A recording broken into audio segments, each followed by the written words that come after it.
The key felt heavy in my palm as I stood on the porch of my grandmother's Victorian house. Not her house anymore. Mine. Tears welled up as I realized this beautiful home represented the financial security I had struggled for years to achieve. Every corner held precious memories of summers with Grandma baking in the kitchen with flour-covered hands and picking flowers in the garden. I ran my fingers along the intricate wooden doorframe, overwhelmed with gratitude. Then my phone rang. It was my parents, their voices unusually eager about my inheritance. They wanted me to come over immediately to discuss some details. Something in their tone made my stomach twist, but I agreed, not knowing this conversation would shatter my relationship with my entire family. I drove to my parents' suburban home, my mind racing with questions. At 32 years old, I had spent my adult life working as a graphic designer with a modest income, taking on side jobs whenever possible to save for a home of my own. After college, I had worked 3 jobs simultaneously to pay off my student loans, determined to stand on my own feet financially. My grandmother, Margaret, had always been my biggest supporter. Unlike my parents, who seemed perpetually disappointed in my career choice, Grandma celebrated my creative spirit. We had been especially close in her final years, as I visited her regularly while my sister Amanda rarely found the time. Amanda, 3 years my senior, had always been the golden child. She followed our father's footsteps into corporate finance, married Tyler, an ambitious executive, and generally fulfilled every expectation our parents ever had. Their spacious suburban home, luxury cars, and annual European vacations were points of pride for our parents, who never missed an opportunity to mention Amanda's accomplishments. I pulled into my parents' driveway, noticing Amanda's Mercedes already parked there. Taking a deep breath, I stepped inside the house where I grew up, greeted by the familiar scent of my mother's potpourri and the sound of voices from the dining room. There she is. My father Harold stood up, his smile not quite reaching his eyes. My mother Diane rushed to hug me, her perfume overwhelming as always. Amanda sat beside Tyler, both dressed impeccably, despite it being Sunday afternoon. Amanda offered a tight smile that seemed more like a grimace. Tyler barely acknowledged me, typing something on his phone. "Isabel, we thought we should have a family dinner to discuss Grandma's will," my mother said, ushering me to the table where a spread of food awaited. Throughout dinner, the conversation felt strained. My parents asked unusually detailed questions about the house, its condition, and what I planned to do with it. "It's in perfect condition," I said. "Grandma maintained it beautifully. I'm going to move in as soon as I can arrange everything." My father exchanged glances with my mother. "Move in? You mean you're keeping it?" I put down my fork, confused. "Of course I'm keeping it. Why wouldn't I?" Another silence fell over the table. Then my mother cleared her throat. "Well, honey, we just assumed you would sell it. After all, what does a single woman need with a 4-bedroom house?" Before I could respond, my father continued, "We were quite surprised by the will, to be honest. Your grandmother never indicated she would leave the house to just one grandchild instead of dividing things equally." "She told me she was leaving me the house," I said quietly. "We talked about it several times during her last months." Amanda slammed her water glass down. "And you never thought to mention this to the rest of the family? Mom and Dad have been counting on proceeds from the house sale to help with their retirement." I looked at my parents in shock. "You never mentioned anything about that to me." My father leaned forward, his business negotiation face firmly in place. "Isabel, we had an understanding with your grandmother. We helped her financially over the years, and she assured us the house would be part of the family estate." "That's not true," I said, remembering clearly how Grandma had repeatedly emphasized that the house was coming solely to me because she knew I would preserve it. Grandma was very specific about her wishes. Tyler finally looked up from his phone. "The issue is that Amanda and I were already counting on purchasing that house." May have dropped. "Excuse me. We discussed this with your parents months ago," he continued smoothly. "We agreed to buy the house at half its market value to keep it in the family. We've already made plans based on this arrangement." The room started spinning. "You made plans to buy my inheritance at half its value without even talking to me about it." Amanda rolled her eyes. "Don't be so dramatic, Isabel. It's not like you earned that house. It's a windfall for you." "A windfall that Grandma specifically wanted me to have," I countered, feeling my cheeks flush with anger. "Be reasonable," my mother interjected. "Amanda and Tyler need a larger home now that they're planning to start a family. Their current house is lovely but too small for children. I looked around the table, suddenly seeing everything clearly. They had planned this ambush, expecting me to simply hand over an $850,000 house for half its value because Amanda wanted it. The house is worth at least $850,000, I said, and you expect me to sell it to Amanda for $425,000. My father nodded as if this was perfectly reasonable. It keeps the house in the family and you still get a substantial sum. Everyone wins. Everyone except me, I said. I've been saving for years to buy a home, and now Grandma has given me one that I love and have memories in. Why would I give that up? Because your sister needs it more, my mother exclaimed. She's starting a family. What do you need all that space for? My life and my future, I said, my voice shaking. Just because I'm not married doesn't mean my needs matter less. That's when Amanda dropped the bombshell that would set the tone for everything that followed. Mom and Dad already promised us we could have the house, she said coldly. We've been planning the renovations for months. We even have a contractor lined up to start work next month. I stared at my sister in disbelief. You've been planning renovations for a house that wasn't even yours to begin with, that Grandma was still living in. My father waved his hand dismissively. We all knew your grandmother's health was failing. We were simply being practical. I stood up, unable to sit at that table for another minute. The house is legally mine. Grandma left it to me because she wanted me to have it. I'm not selling it for half its value or any other amount. I'm going to live there just as she intended. My parents and Amanda exchanged looks I couldn't quite interpret. Then my father spoke in a tone I'd never heard him use before. Isabel, you need to stop being selfish and think about what's best for the entire family. That house should benefit everyone, not just you. Either you agree to sell it to your sister, or you're going to force us to take measures you won't like. Are you threatening me over my own inheritance? I asked, shocked. My father's expression hardened. I'm telling you how things are going to be. You've always been difficult, always wanting to do things your own way, instead of what's best for the family. This time you need to fall in line. I grabbed my purse and headed for the door, but my father's next words stopped me cold. Stop being selfish. That's a free house. Either share it or you're not my daughter anymore. I stood frozen in the entryway, my father's ultimatum hanging in the air between us. The house had gone completely silent. Even Tyler had put down his phone. You would disown me over this? I asked, my voice barely above a whisper. My mother rushed to my father's side, placing a hand on his arm. What your father means is that family supports family. This is about loyalty, Isabel. Loyalty, I repeated. Was it loyal when you promised my inheritance to Amanda without consulting me? Was it loyal to plan renovations for a house that belongs to me? You've always been so dramatic, Amanda sighed, examining her manicured nails. No one is asking you to give up anything for free. You'd get half the value of the house. Half its value is still losing $425,000, I pointed out. Money I could use to build my life. Money you did nothing to earn, Amanda snapped. Her words hit me like a physical blow. I had spent my entire life watching my parents favor Amanda, give her opportunities they never offered me, praise her choices while questioning mine. I had accepted it, even defended it to friends who noticed the disparity. But this was different. I earned Grandma's trust and love, I said quietly. I visited her 3 times a week while you were too busy. I took her to doctor's appointments when Mom and Dad were on vacation with you and Tyler in the Bahamas. I listened to her stories and helped maintain that house when everyone else was too busy. Oh, please, Amanda rolled her eyes. Playing martyr doesn't suit you, Isabel. You weren't the only one who loved Grandma. I thought about all the times I had sacrificed for my sister. The college fund my parents had promised me that instead went to Amanda's graduate school because she had higher earning potential. The times I had lent Amanda money she never repaid. The job opportunity I gave up when Amanda needed me to help plan her elaborate wedding. I've spent my whole life supporting this family, I said. When have any of you supported me? My father stood up, his face flushed with anger. We put a roof over your head and food in your mouth for 18 years. We paid for your art school tuition when you refused to study something practical. And this is how you repay us, by tearing the family apart over money. This isn't about money, I insisted. It's about respect.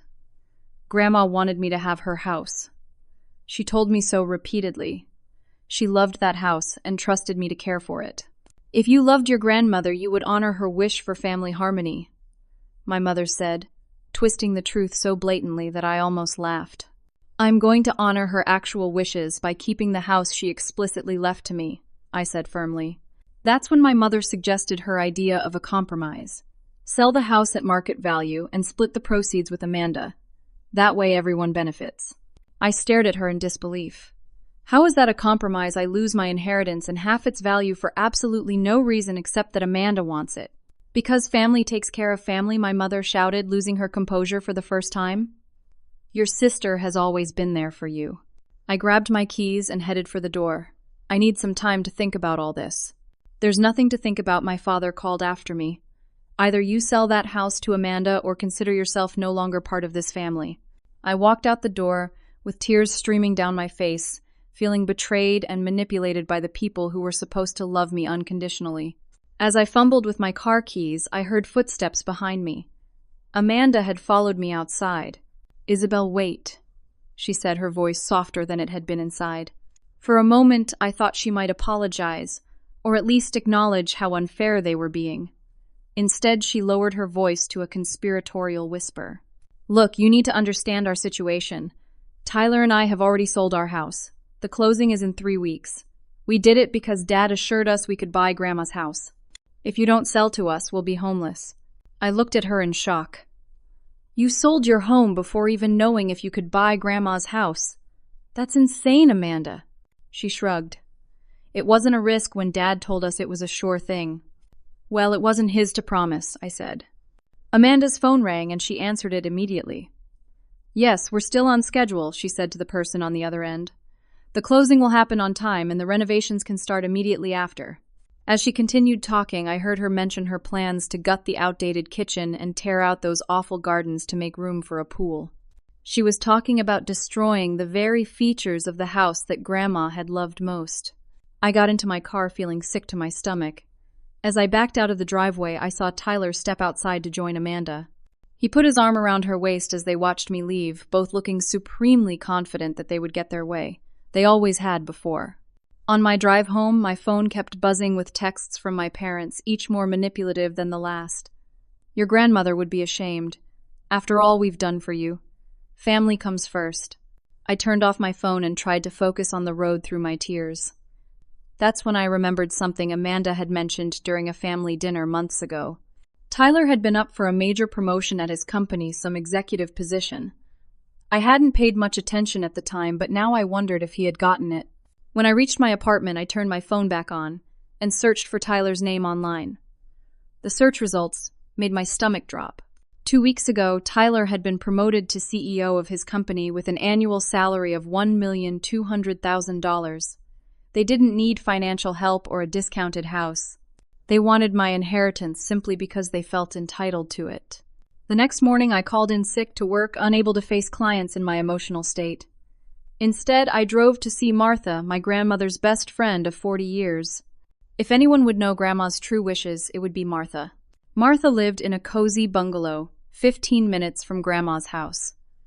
When she opened the door, her face crumpled at the sight of my red eyes. Oh, Isabel, they've started already, haven't they? She said, pulling me into a hug. You knew this would happen, I asked as she led me inside. Martha sighed heavily, pouring us both cups of tea. Your grandmother feared they would. That's why she was so explicit about leaving you the house. My parents claim she promised them the house would benefit the whole family, I said. That they had some understanding. Martha's face darkened. That's simply not true. Margaret was very clear about her wishes. She disappeared into her study and returned with a small box. Your grandmother asked me to give you these if your family caused trouble. Inside the box were several letters my grandmother had written to Martha over the years.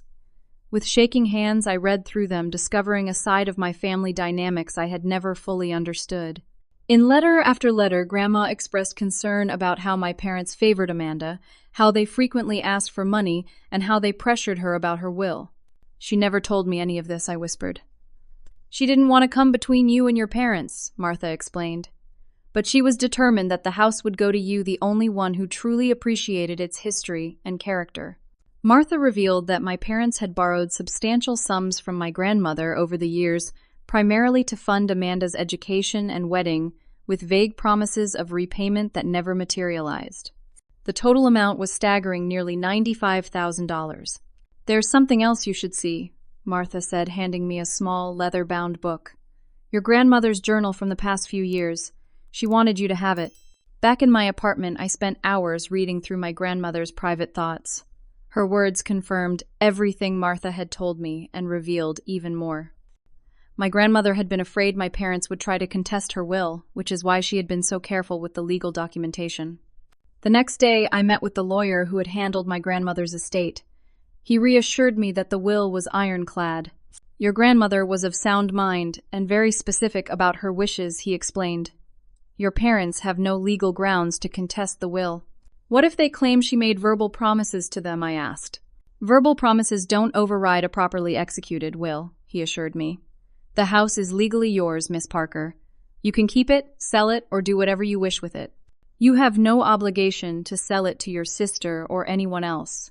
Feeling somewhat reassured, I decided to spend some time at the house, hoping to find peace among my grandmother's belongings. As I walked through the rooms, running my fingers along the antique furniture and admiring the stained glass windows Grandma had lovingly restored, I felt her presence comforting me. In the study, I found a drawer full of house documents, including the original blueprints from when the house was built in 1900. As I sorted through the papers, a newer set of architectural plans caught my eye. They were dated just 3 months ago and labeled "Proposed Renovations for Amanda and Tyler Marshall." My hands trembling, I unfolded the plans to find a complete redesign of my grandmother's beloved home. The historical features would be stripped away to create a modern open-concept design. The garden, which had been my grandmother's pride and joy with roses propagated from her mother's garden, would be destroyed to make way for a swimming pool and outdoor kitchen.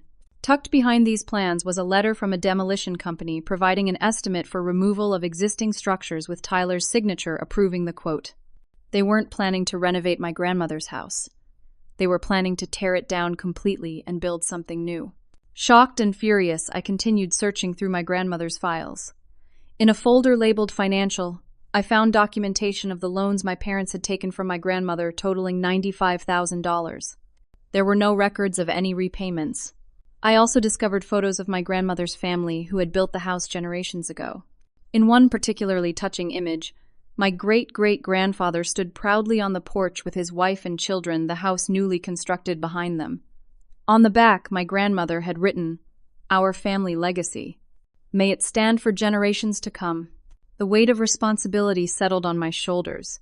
This wasn't just about me anymore. It was about honoring my grandmother's wishes and preserving a piece of family history that only I seemed to value. As I was about to leave, my phone rang. It was my mother informing me that they had organized a family intervention for the following day. The entire extended family would be present, and they expected me to attend and come to my senses. Before I could respond, she hung up. That night, I received an email from a real estate agent I didn't recognize asking when would be a good time to schedule an appraisal for the house. Confused, I called the number in the signature. "Yes, I was contacted by Harold and Diane Parker about listing a Victorian home on Maple Street," the agent explained. "They said they were helping their daughter sell her inherited property." I felt like I'd been punched in the stomach. My parents were already trying to sell my house without my knowledge or consent. How far would they go to get their way? The next day, I arrived at my Aunt Susan's house to find cars lining the street. It seemed my parents had invited every relative within a 100-mile radius for this intervention. Taking a deep breath, I walked inside. The living room fell silent as I entered. My parents sat in the center with Amanda and Tyler beside them. Aunts, uncles, and cousins filled every available seat, many looking uncomfortable. "Isabel," my father began in his authoritative voice, "we've asked the family here today because we're concerned about the choices you're making. This house situation is tearing our family apart and it needs to stop." "I agree," I said calmly. "It needs to stop. You need to accept that Grandma left the house to me and respect her wishes." My mother dabbed at her eyes with a tissue. "Your grandmother would never have wanted to cause such division. She loved this family." "Yes, she did," I agreed. "Which is why she was very clear about her wishes in her legally binding will." One by one, relatives spoke about family unity and doing what's right. Most seemed to have heard a heavily edited version of the situation, believing I was selfishly refusing to share an inheritance that was meant for the whole family. Amanda played her part perfectly, eyes glistening with tears as she talked about how she'd always supported me through difficult times. I almost laughed out loud at the absurdity of her claim. When had Amanda ever supported me? "Remember when you lost your job during the recession," she said. "Who lent you money for rent?" "You didn't lend me money," I corrected her. "Mom and Dad did, and I paid back every penny with interest, unlike the $95,000 they borrowed from Grandma and never repaid." A shocked murmur ran through the room. My parents looked stunned that I knew about the loans. "That's a private matter," my father spluttered. "So is my inheritance," I countered. Tyler stepped forward, straightening his tie. "Isabel, let's be practical. That house is too large for a single person to maintain. Amanda and I are prepared to make a fair offer." "Half of market value isn't fair," I pointed out. "It's more than fair considering the circumstances," he insisted. "Besides, we've already made arrangements based on acquiring that property." "That's not my problem," I said. "You made assumptions you had no right to make." My Aunt Susan, who had been silent until now, suddenly spoke up. "I think we should all remember that Margaret was of sound mind when she made her will. If she wanted Isabel to have the house, then perhaps we should respect that." My mother shot her a venomous look. "Susan, you're not helping." "I'm not trying to help you manipulate my niece," Aunt Susan retorted. "I'm trying to help this family respect Margaret's wishes." A heated argument broke out, with family members taking sides. Through the chaos, my father approached me, lowering his voice. "If you continue with this selfishness, we'll contest the will," he threatened. "We'll claim Margaret wasn't mentally competent." "The lawyer says you have no grounds," I replied steadily. "Multiple doctors certified her mental competence, and there are witnesses to her wishes. You'll lose and waste everyone's time and money." Tyler joined us, his expression hard. "Isabel, you should know that your graphic design business relies heavily on referrals. It would be a shame if certain doors started closing for you professionally." I stared at him in shock. "Are you threatening my livelihood because I won't give you my house for half its value?" He smiled coldly. "I'm simply pointing out that actions have consequences in a community as interconnected as ours." The intervention dissolved into a shouting match, with Aunt Susan and a few cousins defending me while others sided with my parents. I left feeling drained, but more resolved than ever to stand my ground. Over the next few days, I began receiving calls and messages from extended family members and friends, all expressing concern about my mental state and selfish behavior. It became clear that my parents and Amanda were spreading their version of events widely. Amanda's friends, women I had known since high school, sent me accusatory texts about betraying family and breaking your sister's heart. One even suggested I needed psychological help for being so materialistic and cruel. Then came the most shocking discovery yet. While searching online for a contractor to help with minor repairs at the house, I stumbled across a listing on a real estate website. There, with professional photos and a detailed description, was my grandmother's house listed for sale, with an open house scheduled for the upcoming weekend. My parents had actually listed my house for sale without my knowledge or consent. The listing even had interior photos taken recently, which meant someone had entered the property without my permission. Hands shaking with fury, I called the real estate company listed on the ad. The agent who answered was confused by my call. "Yes, the Parkers hired us to list the property," she confirmed. "They said they were helping their daughter sell her inheritance." "Are you not Isabel Parker?" "I am," I said through gritted teeth. "But I never authorized anyone to list my house for sale." There was an awkward pause. "I see. Well, this is highly unusual. Your parents provided keys to the property and signed the listing agreement on your behalf." I ended the call and sat in stunned silence. My parents had not only listed my house without permission, but they had also forged my signature and illegally entered the property. How far would they go to get their way? That evening, I received a cheerful text from my mother. "Don't forget open house this Saturday at 11. The agent expects at least 20 serious buyers." They truly believed I would cave under pressure. They had no idea how determined I had become. The next morning, I met with a different real estate attorney, bringing all the documentation I had gathered. She was appalled by my family's actions. "They have no legal right to list your property for sale," she confirmed. That's fraud, plain and simple. We can send a cease and desist letter to the real estate company immediately. What about the open house they've scheduled? I asked. We'll make sure it's canceled, she assured me. But given how far they've gone already, you might want to consider changing the locks on the property. As I left the attorney's office with a plan in place to protect my legal interests, I received a call from an unfamiliar number. Isabel. This is Jessica Thompson. We went to college together.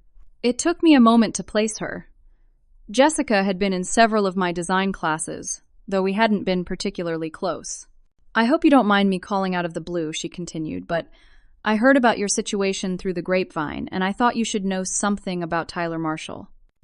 My interest piqued immediately. What about him? I work at Westfield Corp., the same company where Tyler was just made CEO, she explained. Let's just say his reputation here isn't exactly stellar. He's known for taking credit for other people's work and stepping on anyone who gets in his way. We agreed to meet for coffee that afternoon. Jessica turned out to be a wealth of information about Tyler's business practices. According to her, his recent promotion to CEO had come after he orchestrated the ousting of his former mentor, the previous CEO, who had taken a medical leave. The board wasn't planning to replace Edward, Jessica explained. He just needed 3 months to recover from heart surgery. But somehow, financial reports got leaked to the board suggesting the company was in worse shape than it was. Tyler presented himself as the solution to problems that didn't really exist. That's awful, I said, thinking how well this matched the manipulative behavior I'd witnessed in my own interactions with Tyler. There's more, Jessica said, lowering her voice. Tyler's been pushing through some ethically questionable projects. There's a rumor that the company is secretly buying up properties around your grandmother's neighborhood for some kind of development project. This new information made me think. If Tyler and Amanda were so determined to get my grandmother's house, was it possible there was more to it than just wanting a bigger home? Was there some connection to Tyler's company's interest in the area? Jessica, do you know if anyone who used to work with Tyler might be willing to talk to me? I asked. Someone who might know more about these property acquisitions. Jessica hesitated, then nodded. James Williams. He was the COO until last month when he resigned rather suddenly. He and Tyler had a major falling out over business ethics. I can try to put you in touch if you want. 2 days later, I was sitting across from James Williams in a quiet cafe across town. In his early 50s, with salt and pepper hair and keen eyes, James had the confident air of someone who had nothing left to lose. So, you're the owner of the Victorian on Maple Street, he said after I explained my situation. Interesting coincidence. That property has been discussed in Westfield Corp boardrooms more than once. What? Why would my grandmother's house be discussed at Tyler's company? I asked, shocked. James leaned forward. Because Westfield has been quietly acquiring properties in that area for a major commercial development. Your grandmother's house sits right in the middle of what would be the main complex. Suddenly, Tyler and Amanda's determination to get my house made perfect sense. It wasn't about needing a bigger home for their family, it was about Tyler securing a key property for his company's development. Tyler approached the board about acquiring that house months ago, James continued. He assured them he had personal connections that would make the purchase simple and below market value. It was one of the reasons he was able to push out Edward and take the CEO position. The board was impressed by his initiative. So, when my grandmother left the house to me instead of my parents selling it to Tyler as planned, it threatened his position with the company, I realized aloud. James nodded. Exactly. If he can't deliver on his promise to secure that property cheaply, it could damage his credibility with the board. As we continued talking, James revealed that he had left Westfield because he disagreed with Tyler's aggressive acquisition tactics and some questionable environmental practices. He was planning to start his own company with a more ethical approach to development. Actually, he said thoughtfully, I've been looking for office space for my new venture. Something with character, not a sterile corporate box. An idea began forming in my mind. What if I sold you my grandmother's house at fair market value? You could use it as your company headquarters. James looked intrigued. That's an interesting proposition. The location is excellent, and the building has historical significance that would align with my company's values. My grandmother would have loved knowing her home was being used by a business that respects its character instead of being demolished, I said. And I'd include conditions in the sale that the historical elements be preserved. Over the next few days, James and I worked with my attorney to draft a purchase agreement. The price was fair, $875,000, slightly above market value, but worth it to James for the location and unique character of the property. The contract included strict preservation clauses for the historical features in my grandmother's gardens. The most satisfying clause, however, was the confidentiality agreement. The identity of the buyer would remain private until after the sale was complete, and James was under no obligation to disclose his business plans to anyone, including Tyler or Westfield Corp. We expedited the closing process, working with a title company that could complete the transaction within a week. I moved out the few personal belongings I had already brought to the house, leaving everything exactly as my grandmother had kept it. The morning of the scheduled open house arrived. My parents had ignored the cease and desist letter, clearly believing I wouldn't follow through with legal action against my own family. According to Jessica, who still worked at Westfield, Tyler had been boasting that the house would be his by the end of the month one way or another. Little did they know that as of 9 o'clock that morning, I was no longer the owner of the Victorian house on Maple Street. James Williams was.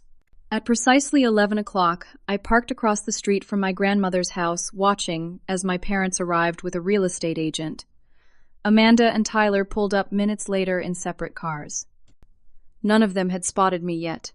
I also noticed two other couples arriving looking like prospective buyers, but moving with too much familiarity toward my parents. I recognized one as Amanda's college roommate and her husband. They were pretending to be buyers to create the illusion of interest. Taking a deep breath, I got out of my car and walked across the street. My mother spotted me first, her face lighting up with triumph. "Isabel, you decided to join us after all. I knew you'd come around." "I'm not here to join you," I said calmly. "I'm here to tell you that this open house needs to be canceled immediately." The real estate agent looked between us, confusion evident on her face. "Is there a problem?" "Yes," I said. "My parents listed this house fraudulently. I never authorized its sale." My father stepped forward, his face reddening. "Don't be ridiculous, Isabel. You're just having last-minute jitters." "No, Dad. I'm having last-minute honesty. You listed a house that wasn't yours to sell, using keys you had no right to use, and forged my signature on documents." The agent's eyes widened. "Mr. Parker, is this true?" "Of course not," my father blustered. "My daughter is just being difficult as usual." Amanda joined us on the sidewalk, looking irritated. "What are you doing, Isabel? There are people here to see the house." "No, there aren't," I replied. "Those are your friends pretending to be buyers. Did you really think I wouldn't recognize Sarah from your wedding party?" Tyler approached, his corporate mask firmly in place. "Isabel, let's discuss this privately like adults. There's no need for a scene." "I agree," I said. "There's no need for any of this. The open house, the listing, the pressure, none of it is necessary because the house is no longer for sale." "What do you mean it's not for sale?" my mother demanded. "That's the whole point of this open house." "No, the point of this open house was to pressure me into selling to Amanda and Tyler. But that's impossible now because I no longer own the house. I sold it 3 days ago." The shock on their faces was priceless. For several seconds, no one spoke. Then my father found his voice. "You're lying. A house sale takes weeks to close. Not when both parties are motivated and the buyer pays cash," I replied. "The deed was transferred yesterday afternoon." Amanda's face contorted with rage. "You sold our house. How could you do that to us?" "It was never your house," I pointed out, "and I sold my house to a buyer who agreed to preserve its historical character and my grandmother's gardens." "Who?" Tyler demanded, his corporate facade cracking. "Who bought it?" Before I could answer, the front door opened. James Williams stepped onto the porch, smiling pleasantly. "Good morning, everyone. Can I help you?" Tyler froze his face, draining of color. "James, what are you doing here?" "I live here now," James replied calmly. "Or rather, my company does. This is the new headquarters of Williams Environmental Development." Tyler stormed up the walkway, stopping at the base of the porch steps. "This is some kind of joke. You bought this house." "I did," James confirmed. "It's perfect for my new venture. Historical character, excellent location, beautiful gardens that will showcase our commitment to green development." My parents and Amanda had followed Tyler, all wearing expressions of disbelief. The real estate agent hung back, clearly sensing this wasn't a legitimate open house. "You can't do this," Tyler hissed at James. "This property is crucial to Westfield's expansion plans." James raised his eyebrows. "Is it? How interesting that you never mentioned that to your wife's family when you were trying to buy it at half its value." My mother turned to Tyler. "What is he talking about? What expansion plans?" Tyler ignored her, his attention focused entirely on James. "The board will never approve your permits. Westfield owns most of the surrounding properties." "Actually," James smiled, "my company specializes in adaptive reuse of historical properties. We don't need the same permits Westfield would for their shopping complex. And I've already spoken with several board members who are quite interested in my more sustainable approach." Tyler's face had turned an alarming shade of purple. "You've been planning this all along. You're trying to sabotage me." "Not at all," James said, mildly. "I simply recognized a good opportunity when Isabel approached me. A beautiful, historical property with a seller who cared more about preservation than profit. It was perfect for my new company's ethos." Amanda turned on me, tears streaming down her face. "How could you do this to your own sister? We needed this house." "No, you didn't," I said quietly. "You and Tyler make over $1 million a year. You wanted this house because Tyler promised his company he could deliver it cheaply. You were never planning to live here. You were going to tear it down for a commercial development." Amanda's eyes darted to Tyler, confusion replacing anger. "Is that true? Were we buying this for your company?" Tyler's silence was answer enough. My mother gasped. "Tyler, you told us you wanted the house for your family," she said. "You talked about raising children here." "Business is business," Tyler muttered, not meeting anyone's eyes. "The company needed this property, and I found a way to acquire it that would benefit everyone. Everyone except me," I pointed out. "And except Grandma, whose beloved home you planned to demolish." My father had been unusually quiet. Now he stepped forward, his lawyer face on. "This sale can't be legal. We'll contest it immediately." "On what grounds?" I asked. "I was the legal owner, fully within my rights to sell to whoever I chose. The transaction has been completed, all paperwork filed properly." "Unless you're planning to admit to attempted fraud by claiming you had the right to sell property you didn't own." The real estate agent had heard enough. She closed her portfolio with a snap. "Mr. and Mrs. Parker, I'll be canceling our listing agreement immediately. Had I known these circumstances, I never would have taken this listing." She turned to me. "Miss Parker, I apologize for my part in this. If you wish to file a complaint about our agency's involvement, I'll understand." As she walked back to her car, my parents, Amanda and Tyler, stood in stunned silence on the sidewalk. The fake buyers had already slipped away, leaving just our family in this awkward standoff. "You've ruined everything," Amanda finally said, her voice trembling. "Tyler's position at the company, our plans, everything. Tyler ruined things by lying to all of us and trying to use family connections to benefit his company." I corrected her. "I simply protected my inheritance and honored Grandma's wishes." My father pointed a shaking finger at me. "You are no longer welcome in this family. Don't call, don't visit, don't expect anything from us ever again." "That was your ultimatum from the beginning," I reminded him. "Sell the house to Amanda or be disowned." I made my choice. My mother began sobbing dramatically, leaning on my father for support. "After everything we've done for you, how could you betray us like this?" James cleared his throat from the porch. "I believe you all are trespassing on private property now. I'd appreciate it if you would leave immediately." Tyler glared at him with naked hatred. "This isn't over, James. Not by a long shot." "Actually, it is," James replied calmly. "The property is sold, the deed transferred. Any issues you have with your family dynamics are separate from that legal reality." One by one, they turned to leave. Amanda paused at her car, looking back at me with a mixture of anger and something that might have been respect. "I never thought you had it in you," she said quietly, standing up to them like this. "There's a lot about me you never bothered to learn," I replied. I watched as they drove away, feeling a complex mixture of emotions. Sadness for the family relationships that might never recover. Relief that the pressure was finally off. Pride that I had stood my ground. And a strange sense of freedom, as if a weight I had carried my entire life had finally been lifted. James joined me on the sidewalk. That went about as well as could be expected. "Thank you for being here," I said, "and for agreeing to preserve the house." He nodded toward the garden. "Those roses are over 70 years old, according to the documentation you provided. Destroying them would have been a crime against horticulture." He smiled. "Would you like to come in for tea? It is still your grandmother's house in spirit, even if the deed has my name on it now." I followed him up the familiar porch steps, pausing to look back at the street where my family had just stood. A chapter of my life had closed, but for the first time in a long time, I felt hopeful about what might come next. The fallout from the confrontation was immediate and intense. My phone exploded with messages from family members, some expressing outrage at my betrayal, others curiously asking for my side of the story. My parents sent a formal letter through their attorney threatening legal action for fraud and misrepresentation, though their lawyer clearly hadn't done his homework since the claims had no legal merit.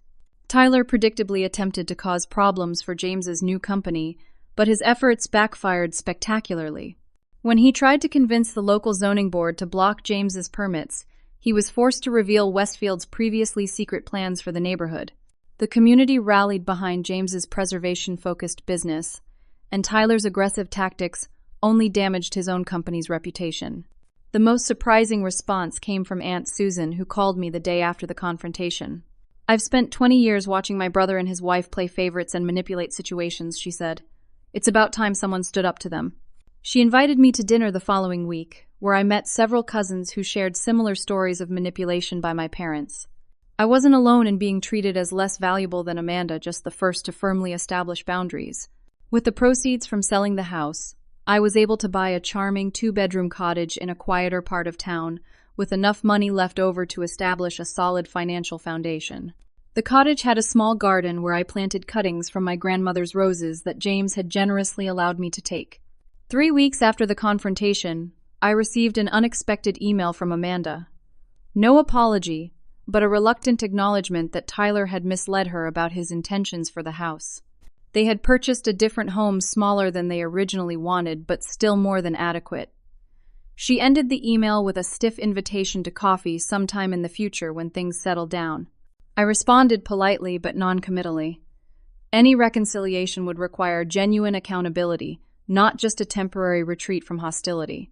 My relationship with my parents remained fractured.